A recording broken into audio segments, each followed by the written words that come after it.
j'ai été voir le fameux dragon de Calais, dont on a beaucoup parlé, et j'ai été très impressionné, à la fois émerveillé, et par moments, il m'a même surpris, et presque fait peur.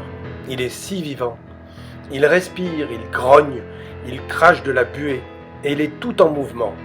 Ses membres, ses yeux, et même sa langue bifide comme celle d'un serpent, ou la souplesse de sa queue escalier, impressionnent. C'est un dragon mécanique, mais on ne peut plus vivant, et gigantesque. Et bien sûr, il a une histoire, tirée d'une légende qui raconte que, sous l'épaisse croûte terrestre, circulent de profondes galeries qui relient les mers et les continents. Ces galeries se ramifient et s'élargissent au point de créer des mondes. Dans ces galeries évoluent des créatures fantastiques. De ce dédale enfoui, les grandes villes humaines sont les portes. Elles ouvrent les passages qui relient le monde souterrain à notre monde. Depuis l'aube des temps, ces portes sont scellées et maintenues fermées par des pierres sacrées. Les dragons sont les gardiens des mondes. Ils sont garants de l'équilibre. Leurs pouvoirs sont immenses. Chaque dragon est unique. Le dragon de Calais est à la fois de feu, d'air, de terre et d'eau, et il est celui qui veille sur les terres et les mers du Nord depuis toujours. Les dragons n'apparaissent aux hommes qu'en situation d'extrême nécessité, pour régler un conflit ou apaiser un mal. Ils sont naturellement bienveillants, mais peuvent être sauvages et imprévisibles. C'est donc en toute logique qu'une créature fantastique apparaît à Calais. Lors de travaux sous la mer, pour agrandir le port, des ouvriers décèlent la pierre sacrée qui verrouille la porte du Nord et qui protège la surface de la terre des mondes enfouis. Le dragon réussit à franchir la porte et s'invite dans notre monde, libéré des mondes souterrains. Et s'il le fait, c'est qu'il est temps de tourner la page et de donner à la ville de Calais un autre souffle. Non seulement cette créature monumentale et fantastique fait parler de la ville autrement qu'en termes de flux de migrants et de quadrillage de police, mais il surmonte aussi le problème de cette ville frontalière, 10 millions de passagers par an qui débarquent et ne restent pas. La gigantesque créature est visible du port et du pont des ferries et attire maintenant l'attention des voyageurs émerveillés qui commencent à le côtoyer avant d'aller vers Paris, la Normandie, Bruxelles ou d'aller au ski.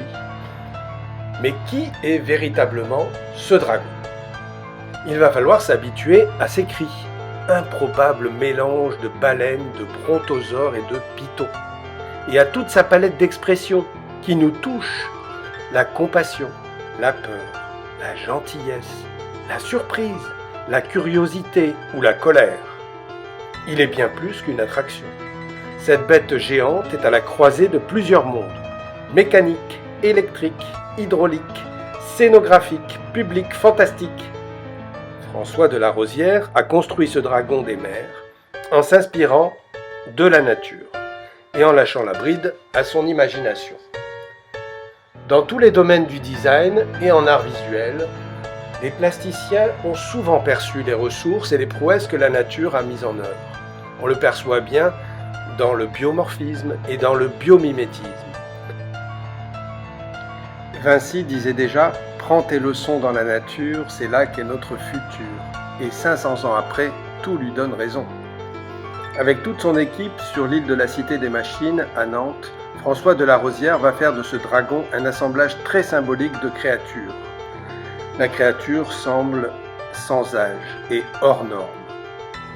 Le dragon de Calais a des écailles de carpe, des serres d'aigle, des cornes de rhinocéros, des glandes de lézard, des airs de varan et d'iguane, des rides, des protubérances osseuses, une peau de crocodile et une queue escalier souple. Et si la magie opère, c'est bien pour toutes ces raisons, mais aussi parce que la créature a tenu ses promesses de gigantisme. Son poids a dépassé toutes les prévisions, 72 tonnes. Elle fait de 5 à 17 mètres de large avec ses ailes déployées et son mouvement latéral de la queue. 25 mètres de long et de 10 à 15 mètres de haut, et se déplace pour l'instant en front de mer sur une boucle de 700 mètres à 4 km/h en 20 minutes environ, en transportant 50 personnes sur son dos, accessible par son incroyable queue escalier, souple et flexible, légère et solide à la fois, et sécurisée. Le genre de pari et de casse-tête insurmontable.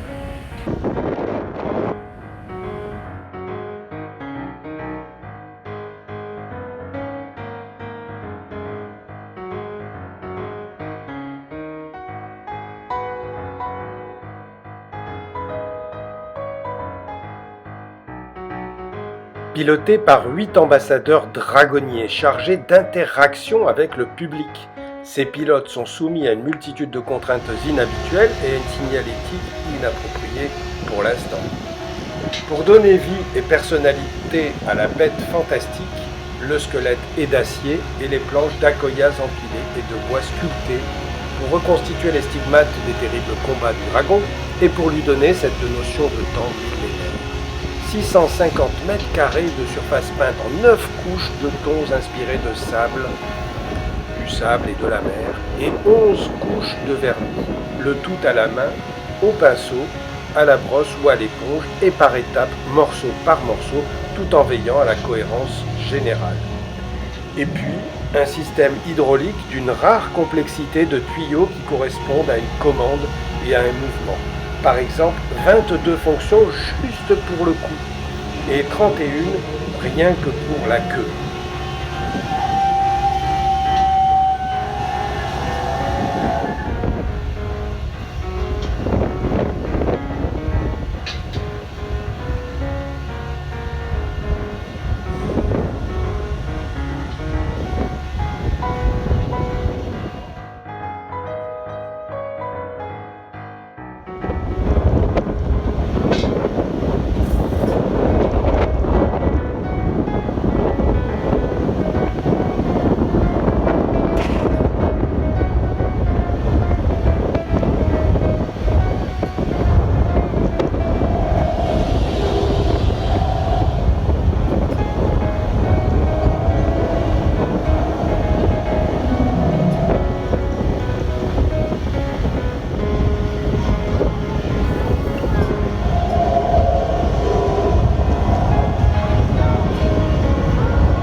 Cet incroyable dragon trouve abri dans un écrin à sa hauteur, spectaculaire, tout en transparence et en jeu de lumière, et qui nous laisse rêveurs, déjà, juste en passant devant. Ce dragon est une première étape décisive avec un budget déjà conséquent, mais pour une belle part de poésie et de rêve, et pour le dynamisme de toute une ville. En attendant une famille de 6 iguanes de plus prévue pour 2023-2024, profitons déjà de cette première belle prouesse.